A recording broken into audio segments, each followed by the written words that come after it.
বিসমিল্লাহির রহমানির রহিম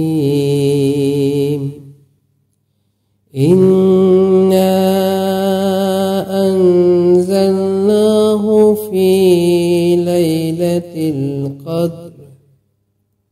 আমি এই কোরআন নাজিল করেছি কদরের রাতে। অর্থাৎ আমাদের কাছে যে আল কোরআন আছে, এই কোরআনটা এই কদরের রাত্রেই নাজিল করা হয়েছে। ওয়ামা আদরাকা মা লাইলাতুল কদর। আল্লাহ প্রশ্ন করে বলতেছেন, তুমি কি জানো এই কদরের রাতটা কি? লাইলাতুল কদরি খায়রুম মিন আলফি শাহর। কদরের রাত হাজার মাসের চাইতেও বেশি ভালো, উত্তম। এই রাতটা এমন একটা রাত, 1000 মাস ইবাদত করলে যে সওয়াব হয়, এই রাতে আল্লাহ পাক ওই সওয়াব দিয়ে দেয়। 1000 রাতে যে ভালো কিছু পাওয়া যাবে, তাই এক রাতে আল্লাহর কাছ থেকে পাওয়া সম্ভব। এটা একটা আল্লাহর তরফ থেকে বান্দার জন্য একটা নিয়ামতপূর্ণ রাত। তানাজ্জালুল মালাইকাতু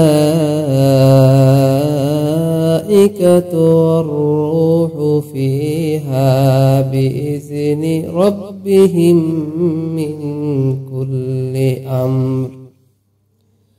ফেরেশতারা ও রূহ অর্থাৎ জিবরাইল আলাইহিস সালাম এই রাতে তাদের রবের অনুমতি ক্রমে প্রত্যেকটি হুকুম নিয়ে নাযিল হয়। মানুষের যে বরাত আমরা বলি, তাকদীর, এই রাতে আল্লাহ পাক একটা বছরের জন্য লিপিবদ্ধ করে দেন।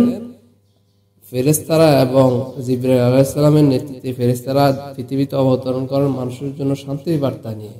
যারা ভালো কাজ করবেন, আল্লাহ তাদেরকে ভালো কাজের বিনিময় বাড়িয়ে দেওয়া হবে 1000 মাসের চেয়েও বেশি। সুবহানাল্লাহ। সালামুন হিয়া হাত্তা মাতলাইল ফজর। এই রাতটি পুরোপুরি শান্তিময় ফজরের উদয় পর্যন্ত।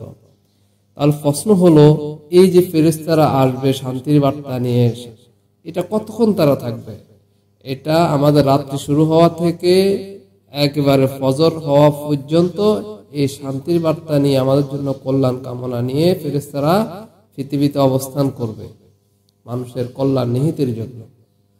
আল্লাহ পাক এই সূরা কদরে পূর্ণাঙ্গ সওয়াব আমাদের আমলনামায় দান করুন এবং পবিত্র লাইলাতুল কদরের সব কদরের রাতে আমাদেরকে আল্লাহর নৈকট্য হাসিলের তৌফিক দান করুন। আমিন। ওয়া আখিরু দাওয়ানা আনিল হামদুলিল্লাহি রাব্বিল আলামিন।